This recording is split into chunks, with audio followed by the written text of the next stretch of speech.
Itu bukan cocok video dia itu lah. Video orang sampai ini. Karena udah ngempong sih. Syederalun, bocah yang viral dalam 2 hari terakhir atas aksinya melakukan tendangan bola mati di salah satu lapangan di Biren itu bernama Muksalmina berusia 11 tahun. Ia merupakan anak pertama dari 2 bersaudara pasangan Abdullah Abakar dan Murniati warga desa Darussalam Pesangan Selatan Biren.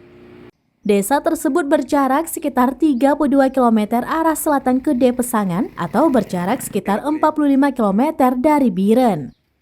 Bocah tersebut bersama rekan-rekannya sejak lama memanfaatkan lapangan bola kaki desa Darussalam yang berada di samping rumahnya. Setiap sore, kata orang tuanya, ada belasan anak-anak sekitar pukul 15.30 waktu Indonesia bagian Barat mulai bermain bola di lapangan tersebut.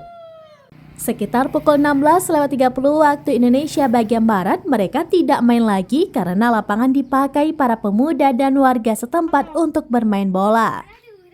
Muksalmina, murid kelas 5 Miss Tanjung Beridi, mengaku setiap sore bermain bola di lapangan. Bola yang mereka gunakan milik pemain bola di lapangan tersebut karena mereka belum ada bola. Rekaman video yang viral, Muksalmina mengatakan biasa orang kampung merekam dan menaikkan ke TikTok, dan juga video yang beredar tersebut rekaman seminggu lalu dan ia saja tidak ingat lagi tanggalnya.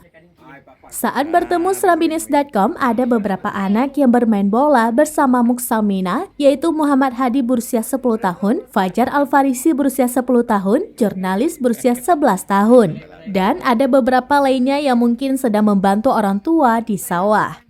Dari sejumlah anak, postur tubuh Muksalmina lebih tinggi dari 4 rekannya. Saat bermain bola, Muksalmina sering pada posisi penyerang. Menyangkut keahlian menendang bola begitu indah seperti Ronaldo, Muksalmina mengaku sering menonton pertandingan sepak bola di TV dan juga abang-abangnya bermain sehingga mencoba beragam cara melakukan serangan dan tendangan bola mati. Dari Biren, Yusmandin Idris, Srambines.com.